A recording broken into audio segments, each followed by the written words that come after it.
Jakarta kembali jadi sorotan. Di tengah padatnya pembangunan dan pertumbuhan penduduk, sebagian wilayah ibu kota kini terus mengalami penurunan pembangunan tanah.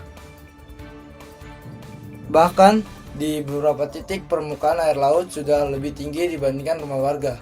Tim kami mencoba menelusuri langsung kondisi yang tersebut di kawasan pesisir Jakarta Utara, tepatnya di Muara Baru, salah satu wilayah yang paling terdampak. Berikut liputannya. Saya sekarang berada di kawasan Muara Baru, Jakarta Utara, salah satu wilayah yang paling dekat dengan pesisir laut. Dapat kita lihat di samping saya pemukiman warga, bahkan sudah dapat terlihat lebih rendah dari kawasan air laut sekitarnya. Barisan tanggul ini menjadi benteng terakhir antara laut dan pemukiman warga. Dari sisi kiri, hamparan beton panjang menahan derasnya air laut. Dari kejauhan, laut tampak tenang. Namun di balik tembok-tembok batas itu, ancaman naiknya permukaan air terus mengintai. Benteng ini bukan sekedar beton, ia jadi garis batas antara aman dan tenggelam. Beberapa titik di bagian bawah tanggul mulai memperlihatkan kebocoran kecil. Air yang merembes ini membentuk genangan yang tak kunjung kering, pertanda bahwa sistem pertahanan ini tak lagi sepenuhnya sempurna. Perjalanan kemudian berlanjut ke kawasan Kota Tua, sekitar 12 km dari Muara Baru. Disinilah sejarah dan realita modern bertemu.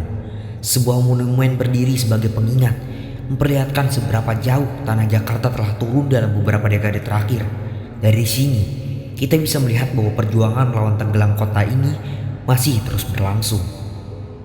Halo Kak, sebelumnya ini saya sama Kakak siapa? Saya nama Farel. Farel. Nah Kak, kita mau nanya nih, Kakak pernah dengar nggak sih soal isu di mana Jakarta tuh mau tenggelam beberapa tahun lagi? Oh iya, gue sih sering denger tuh di berita kayak Kompas atau di FPP tuh gue sering lihat sih tentang Jakarta tuh mau tenggelam. Terus juga menurut Kakak nih, dari masalah tersebut nih, apalagi Jakarta itu mau tenggelam, sebenarnya peran siapa sih yang paling penting? Pemerintah kah? Atau misalkan masyarakat juga? Atau mungkin dua-duanya Kak?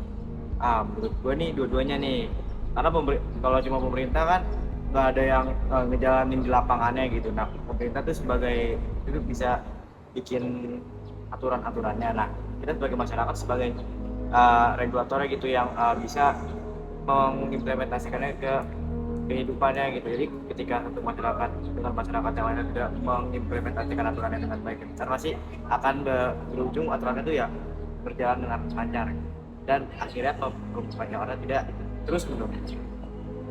Nah, Kakak juga pernah dengar nggak ada soal wacana di mana kita itu ingin bangun sebuah tanggul besar atau kita sebut giant seawall?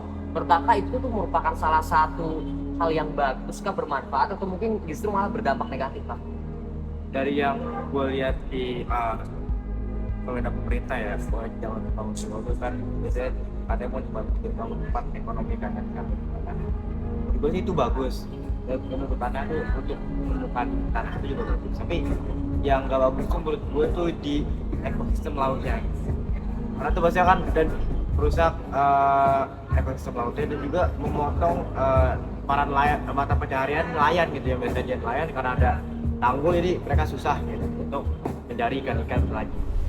Demikian laporan khusus hari ini. Jakarta tenggelam, salah siapa? Saya Fadli, terima kasih sudah menyaksikan. Sampai jumpa dalam liputan berikutnya.